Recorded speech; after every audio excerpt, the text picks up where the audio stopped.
For nearly 60 years, our mission has been to deliver a rigorous and comprehensive undergraduate computing program.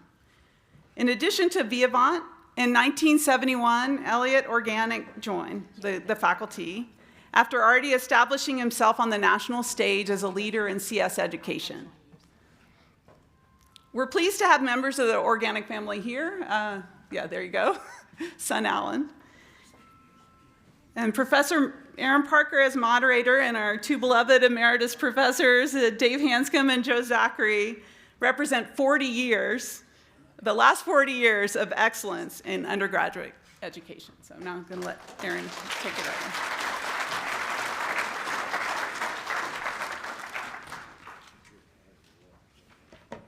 Hi, I'm Erin Parker. I am a professor lecturer in the Collert School of Computing and the moderator for the first panel of today.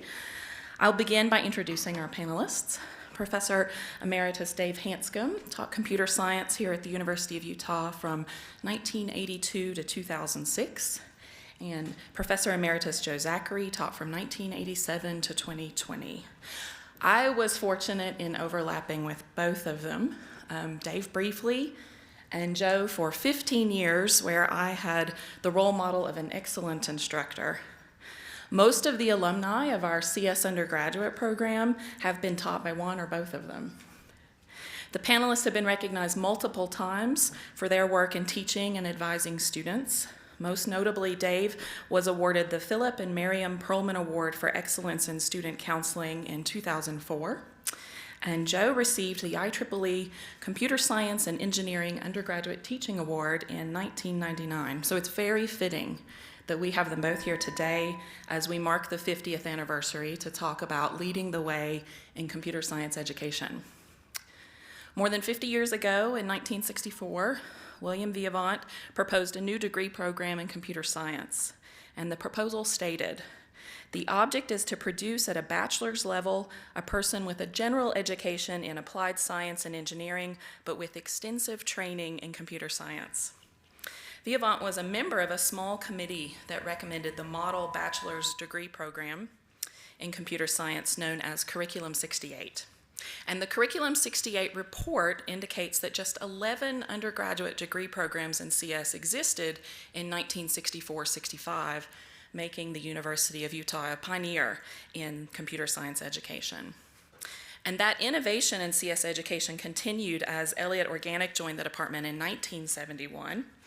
Among other things, Organic is remembered for his easy-to-understand textbooks about computing and for founding SIGSE, the Association for Computing Machinery's special interest group on computer science education. I want to read an excerpt from a piece that Gary Lindstrom, another beloved professor, wrote about Organic for the ACM. When asked how he produced so many fine texts, Elliott replied, "I'm such a slow learner that once I understand something, I might as well write it down." And the truth behind this modesty is that Elliott's 19 books represent his penetrating insight into languages and systems, by which essential concepts are isolated and articulated while protecting the reader from the chaff and inessential detail and notational vagaries. Countless times he would remark, upon hearing of new technological advances, "This is great stuff, but why does it have to be so complicated?" And I think that's a pretty apt quote for both learning and teaching computing as well. Both Organic and Viavant received the ACM SIGSE Awards for outstanding contributions for computer science and education. And so with that introduction, I have some questions for our panelists. First, this question is for Dave. You overlapped with both Organic and Viavant, and so I want to know what it was like in the department in the early 80s. Yeah, I overlapped with both. I didn't interact a heck of a lot with either, although when I first got there, I taught some of the classes that Bill Viavant had been teaching recently. So he provided me with an outline for the first basic class. How's that? Remember basic? And I had known Bill for a long time through the Mountain Club. And so he and I were friends, and whenever I had a question, Bill would be happy to help me out. But I think that was his last year in the department, actually. Elliott was here for a longer time. I had a rather different relationship with Elliot. I came out of electrical engineering, like some of the folks you're going to hear next. And Elliot wasn't sure that we needed an electrical engineer teaching computer science. So he was a bit skeptical of my presence. So our relationship was kind of afar. I think by the time I left, he was happy that I was doing some of the things that he would rather not have to do, and appreciated my being there. But as far as interacting with him from the teaching side of things, you know, he was obviously doing a fantastic job teaching the languages class, which followed the classes I was teaching. And certainly a guy that one could look up to as having an amazing history in the field. So I can't help you with a lot of detail on interacting with Elliot. Well, what were some of the other ways the department, you know, we might not think about being like in the 80s? Yeah, the department at the time was obviously very different, but I came from electrical engineering, and I think one of the things that the folks that hired me wanted me to do was teach some of the hardware classes. And in fact, that was just as important at the beginning of a student's education as the software classes, because they had to take a full year of hardware-oriented classes, digital design and computer architecture, and then they actually had to build a computer. Anybody remember the brown suitcases? I see some hands over here, yeah. So they actually took home a box that had parts to build the computer with a little wire wrap gun, and I mean, this is ancient history. But I thought it was great that kids had to understand what was going on underneath the software that they were writing.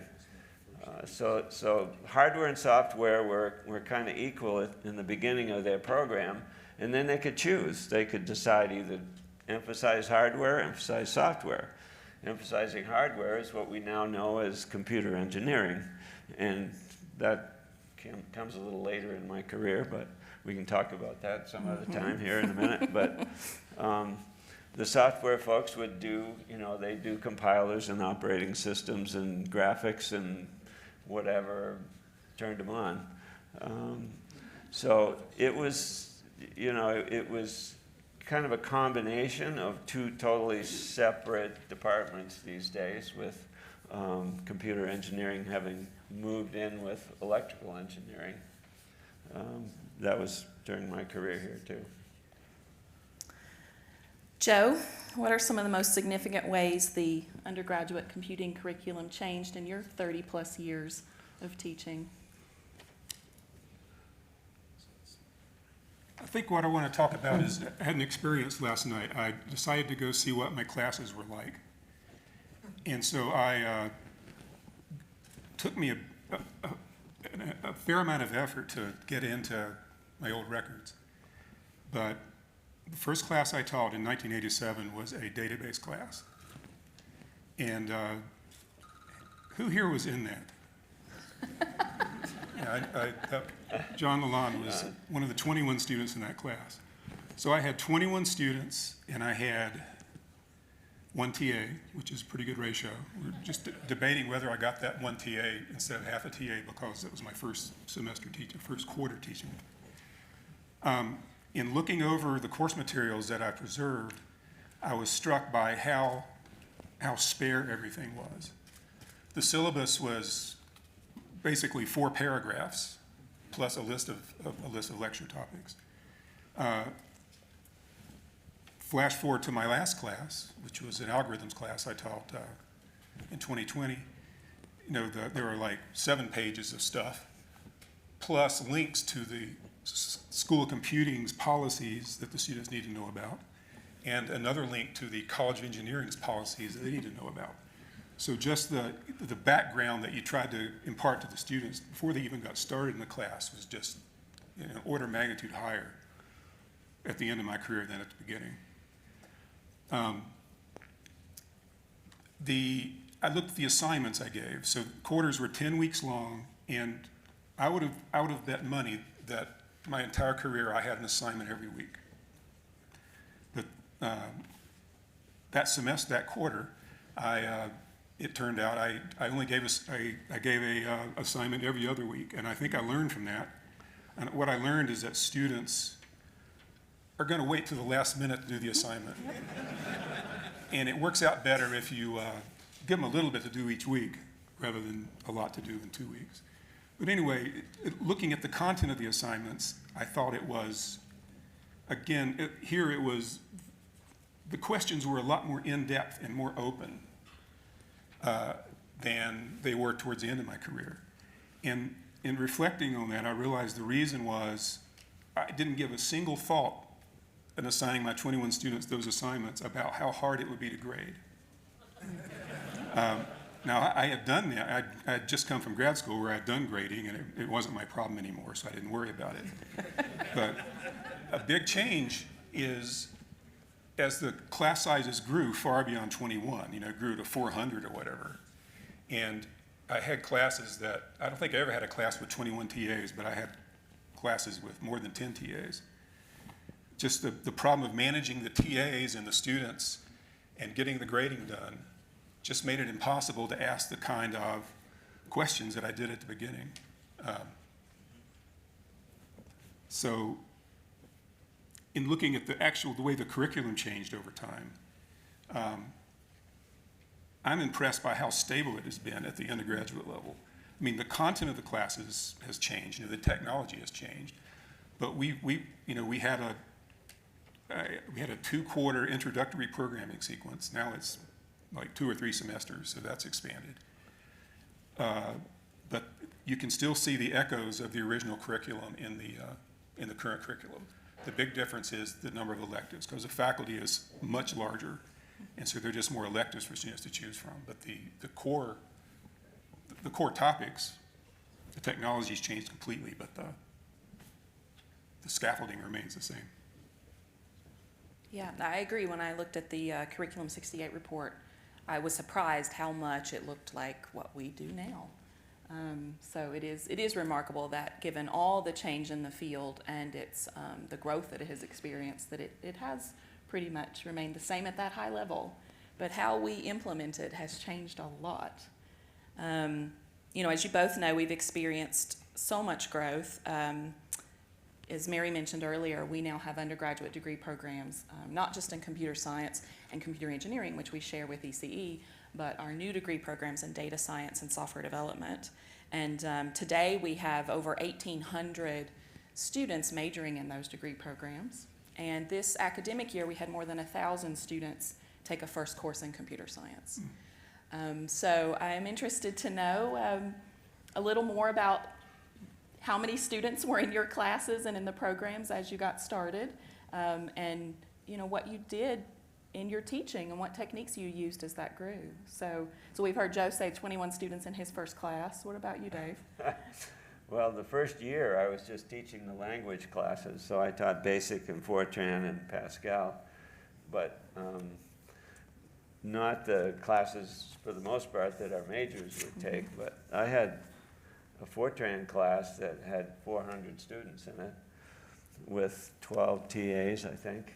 So even back then, as Joe described, I was mostly managing TAs and making sure that everything went smoothly, consistently amongst all the different sections. But once I got into the computer science side of things, mostly teaching the hardware classes and the intro to CS classes, the class sizes were smaller. Just to give you a feel, when I first started, the program was starting to grow. And the department decided that really we couldn't handle all the students that wanted to take CS classes. So we had to somehow control the numbers.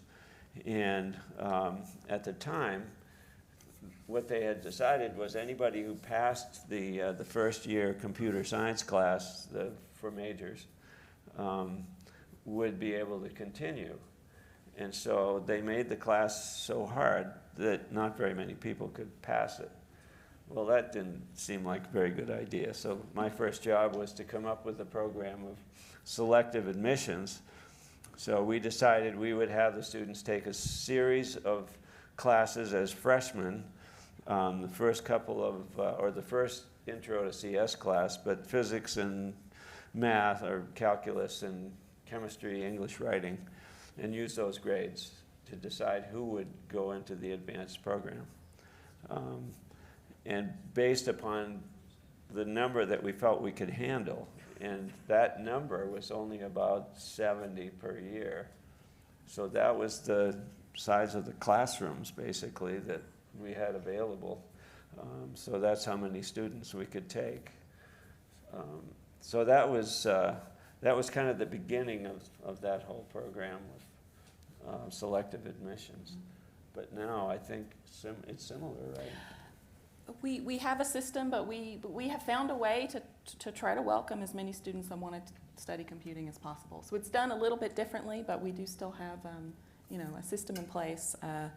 But that's been one of the main things that we manage as growth has happened and as interest has happened. Is how do we accommodate as many people and really help them to get going? Yeah. Well, the selective admissions program was great from my point of view because the students that made it beyond that were amazing. Some of them are sitting in the audience today, in fact. But at times it could be cutthroat. Yeah. Students were, retaking classes to try to raise their A- to an A so they could get their GPA slightly higher and get over that 90 student cutoff. It was really tough on the students. Yeah.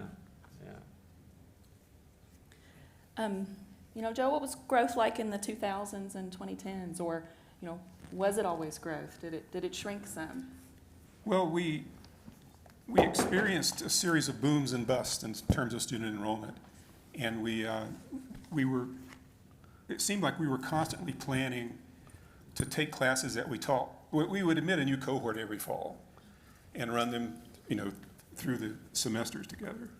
And we kept thinking, well, we could admit more students and teach these required classes twice a year.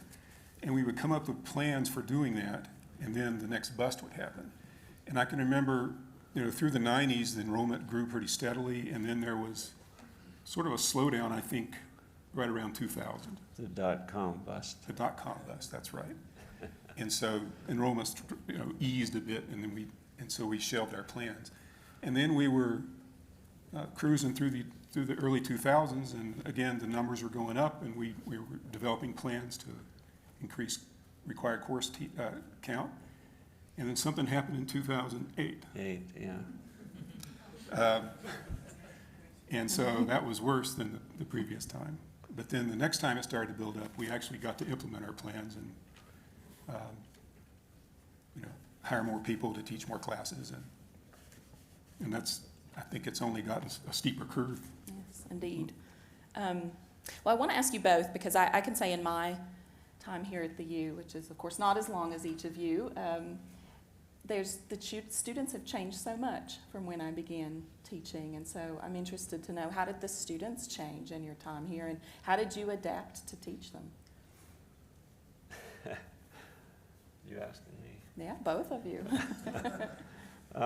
As I said, when we first started selective admissions, the students were amazing. You couldn't give them too much work. You couldn't give them a test that was too hard. Ask John. We were talking about that earlier. But as time went on, as we began taking in more and more students, we definitely had to back off a little bit and not try to cover quite as much material. And I think one of the things that happened over that period of time is, the period of time I was here, was students didn't come in to talk quite as much. It seemed like there was much more going on via email, which didn't exist when I started. Hard to believe. And so, again, from that point of view, because there was less interaction, I think, again, we had to back off a little bit on what we were covering. Well, I had the feeling early on, and it may not be accurate, but that a lot of the students had sort of come into computer science because they had, they had computing experience at home, or they had disassembled a computer. I think if you were to survey all the students in the early years, I think a lot of them had taken a computer apart. Now, John, did you ever take a computer apart? Okay, so that's not completely unwarranted. Also in the early years, sort of coming up with example programs to motivate ideas, I didn't have to worry too much about, because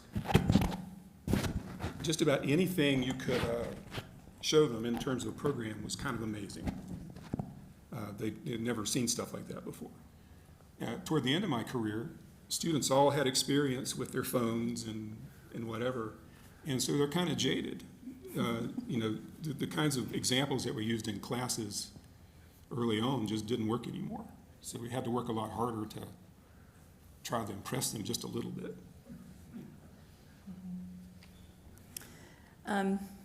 I think it's a good chance to break and see if we have questions from the audience for our panelists. I know we have students of both Joe and Dave's here.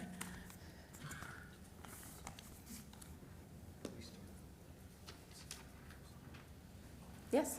I have a question about the boom and the bust. What do you think is going to be happening in the near future? That's yours. Well, it's for me to worry about, but you could each answer.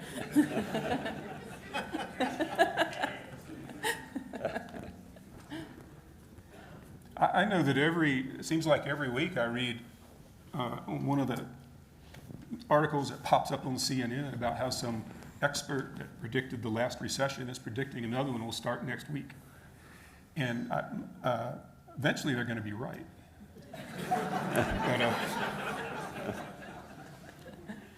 But, recessions can be tricky things, though. You can end up with, when the economy was strong, we had the experience of students just leaving before graduating because they got an offer they couldn't refuse to go work in Silicon Valley or whatever. And then when things went south, sometimes you could get more students with less state funding because they couldn't get the jobs and the state revenues were down. So it's a tricky business to predict.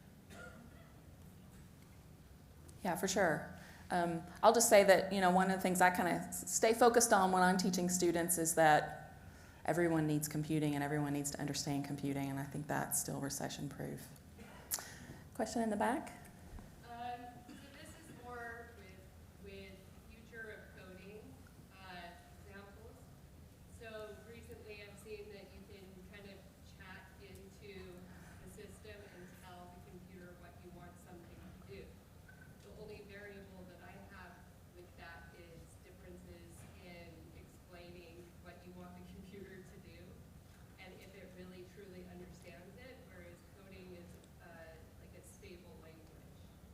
So what are your thoughts on the future of that? AI. Well, I'd say these two guys are very thankful to not have had to worry about this too much. Got out at the right time. It's a big challenge for us. I think, again, I still think that it's very important for students to learn how to program without assistance. Otherwise, they don't give intelligent prompts to these systems and they're not able to evaluate what the system produces. But I can say it's not an easy thing to convince a 20-year-old of, for sure. Yes?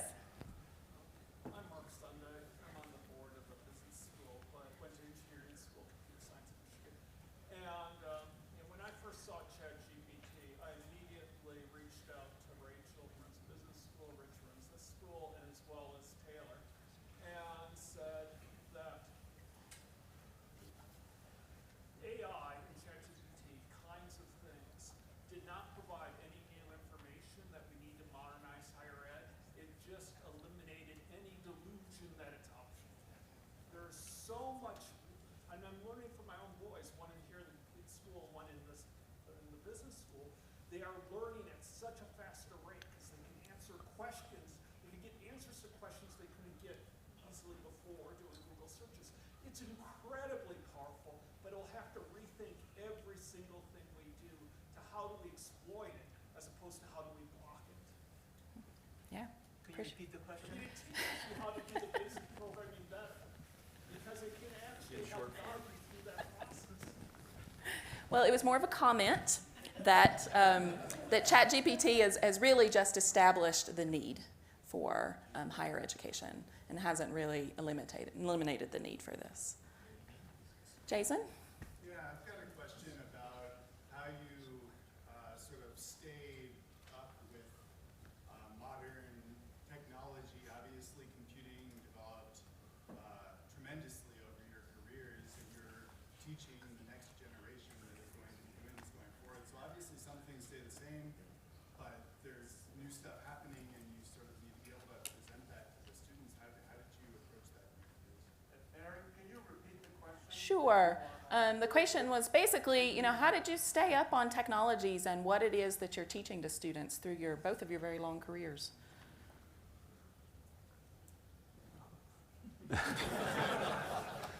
Well, you spend a little time studying, I mean, teaching is not just standing up in front of a class and spouting out the material that you spouted out last year.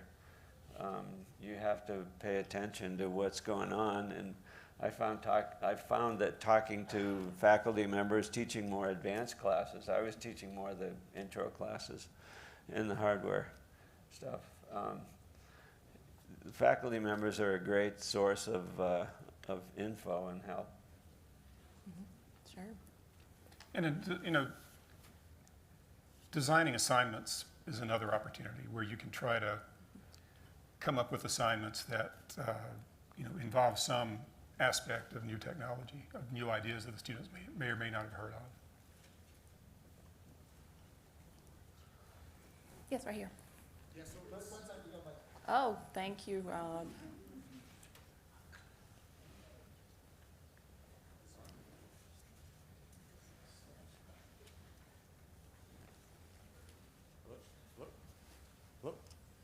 I can go now. So, it's clear today that AI is a huge topic. What were some of the hot topics during your time at school, and what do you predict to be as hot topics for the future? Yeah, so just to quickly repeat, great question. What were the hot topics when you were teaching that students were really anxious to know more about? Good question. I can remember Dave used to run a summer program for high school students.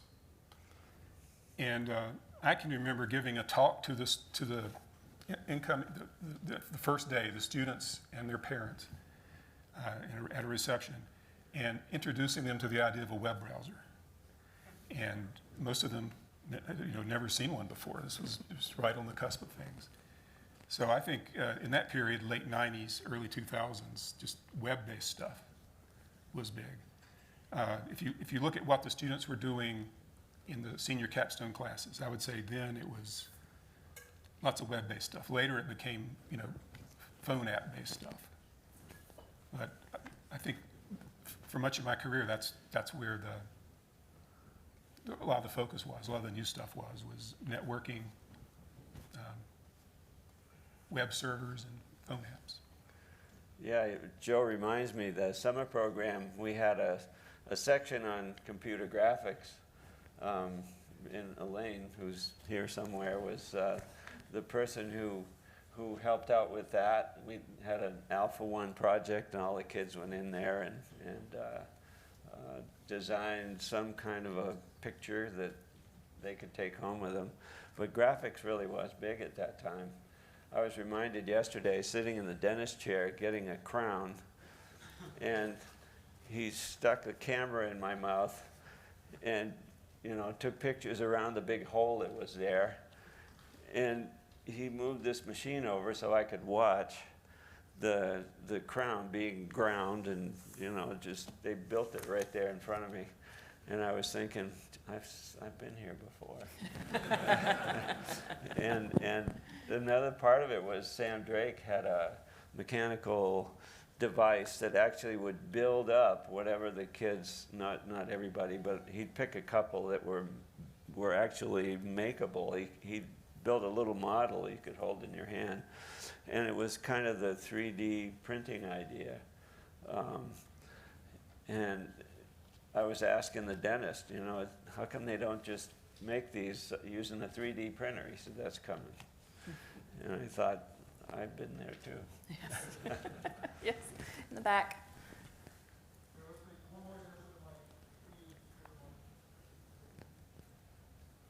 I remember taking your course, Dr. Parker, and it's okay, I passed. Good. The second time. You're in good company. Thank you. I remember that you taught us how to abstract coding down to the most finite steps so we could really understand the basic steps for coding. With the affluence of AI and a lot of students wishing to jump over those minutia and sub-steps, it comes into question the topic of ethics.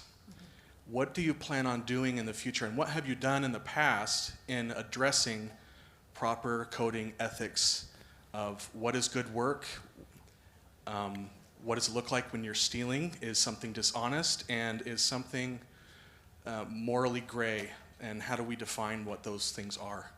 Yeah, that's a great question. Actually, I think we'll start by asking the panelists, you know, where was ethics in the curriculum when you were teaching? It only came up if I found somebody turning in an assignment that looked like somebody else's, but you couldn't go online and pull up stuff back in those days. So it was just a matter of being observant, having the TAs being observant, and punishing those who were caught. Mm-hmm. Were we teaching students about these issues?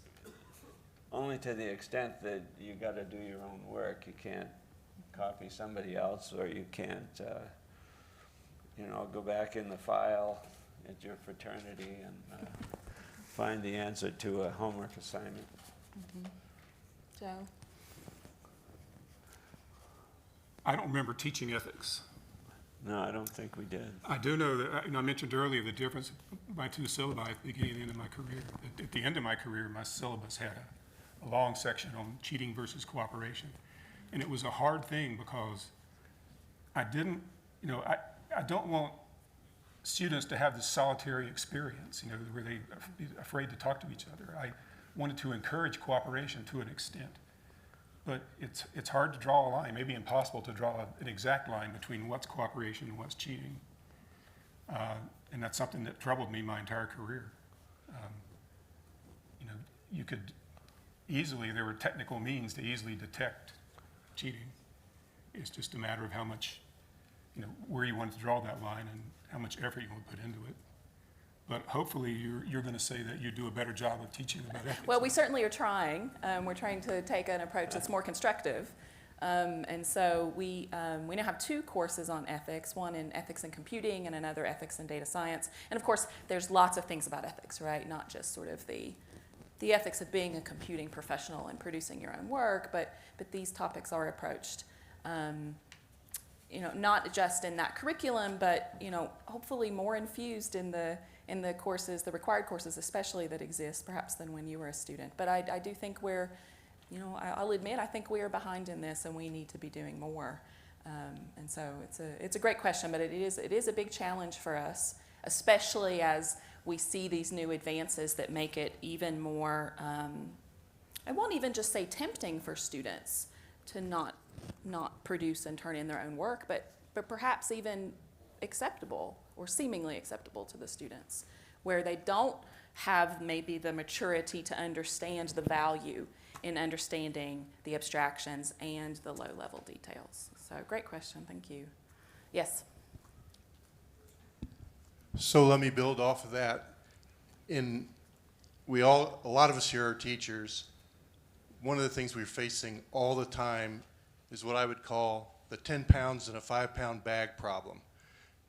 You got more and more stuff that you're trying to put into the curriculum, and what appears to happen, not necessarily, but a lot of that stuff that used to be, oh, that's soft stuff, that history, that language, that English and that, but that's where you learn often to ask questions, how to ask questions. And when we talk about this Chat GPT and the AI stuff, you know, how do you formulate a question? Because we all know that's the first part in really getting a good answer. If you can't formulate a good question, yeah, who cares? So how do you teach that and figure out where do I draw the line is, you know, this is just gonna have to wait till later? Or how do we combine things and integrate them to get 2 pounds in a 1 pound bag? No, I think that's an excellent point, which is that part of the challenge of this is you can't just add more to your courses or to your degree program. You have to find a way to truly integrate this. And I think it's, you know, it makes me think of something to ask the panelists, which is, you know, what did you notice in your years of teaching about that 5 pounds and 10 pounds in a 5 pound bag of, did you feel like there was sort of always more and more to teach the students or ask of the students? I think that the important part of that issue is knowing what to put in the curriculum in the beginning. And I don't think we put in any less. We just put in things that were different, that were more relevant. Good. Yeah, I think over time, the courses tend to become overstuffed. It's hard to leave old stuff behind. I flashed when I heard that question about when we went through semester conversion. So about the first 10 years of my career, we were teaching on quarters. And then I think because of the Olympics were coming, we switched to semesters to make scheduling easier during the Olympics, which, and I think something was lost when we did that. Before, when we were teaching on quarters, we had, you know, you had 10 weeks. And so you could require, you know, you could have you took a larger variety of classes and you sort of got exposed to it, but you didn't get, you know, if you didn't like it or you got bogged down in it, you got to switch your view after 10 weeks. So under semesters, we really had to maybe start stuffing things into classes that weren't in there to begin with, just to make everything fit. And even combining some courses, right? I think that, you know, the infamous CS 4400 was a combination of 2 courses from quarters, right? And so how do you do that, right? How do you can't just add them both, that makes it too big. So I'm sure that was a big challenge, and we probably even still see some artifacts from that in our courses today. Yeah. I mean, we used to require compilers, Right. and now no one takes it hardly. Well, What?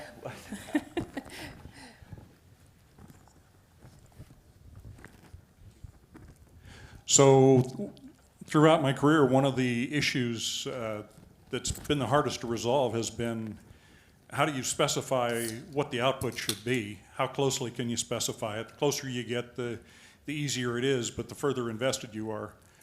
And then how do you verify that's what you've built? And I think that's going to become more important with tools like ChatGPT because, again, as he said, how you ask the question and how you determine that the results are accurate, it becomes a more important skill. So that may find its way into the curriculum. Thank you. yeah, absolutely. I would say that one thing that has happened as many of our courses have grown is we do sort of over-specify the output of what we're expecting from students because it does make it easier for us to evaluate that at a large scale, and there is something that's lost there and not sort of asking them those more open-ended and creative questions. How did you guys handle that when you were teaching? Or did you just make the TAs do all that hard grading and you didn't worry about it? No, I don't know. I mean, I mentioned earlier that you know, it looks like earlier in my career, I was much more open to asking these open-ended questions. And that just became impossible toward the end because of resources and just the number of students. Another thing that I noticed when I looked at my syllabi was that at the end, I was relying on all kinds of third-party software systems to help with grading programs. I mean, the whole idea of having a website like Canvas where your course materials live, that didn't exist in 1987. You know, I mean, it was a completely different experience. I was not just managing large number of students, I was managing a large number of software systems at the same time to try to get the classes taught. Yes, absolutely. All right, we'll make this the last question. Yeah, I was looking at the program, so this is probably. I was looking at the program, and this is probably the best place to address this. I graduated from University of Computer Science back in 1970, so I've got kind of an overview of what's going on. And so my concern is not so much. Want to turn the mic on? Can you guys hear it? It's on, yes. All right. Sorry. I graduated in 1970 in the computer science department here at the U. So I've got kind of like a, I've been retired for some time now, but I guess what I'm trying to say is, you take one of these guys here and you open it up and you get these little notices that say, I got to update this, and it's bug fixes. And, I worked in a aerospace industry, and these mechanical engineers, they have to, whatever they produce, it's out there. You see it, every detail in it. They cannot hide anything from the customer. And when you're flying in that jet engine, or that jet airplane, that engine's super reliable. If it was like a piece of software, nobody would fly. And other people have brought this point up. But it really bothers me.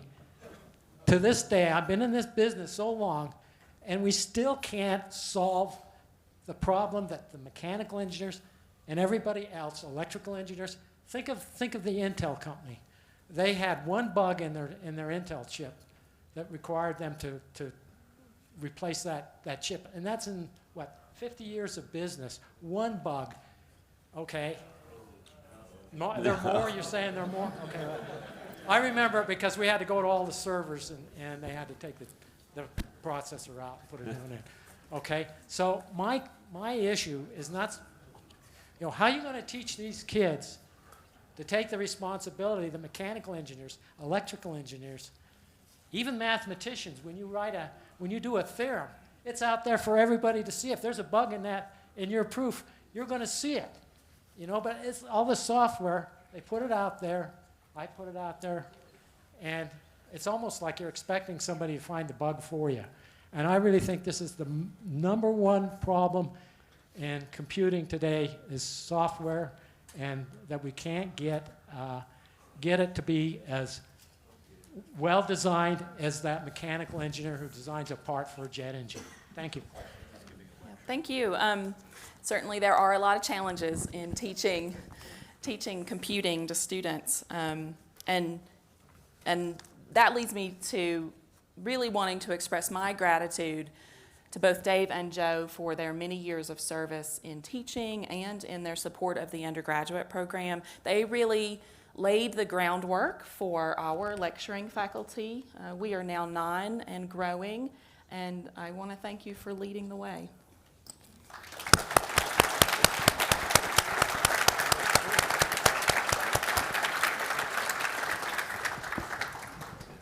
And thanks to Rich Riesenfeld for having the foresight to hire the first one, which was me.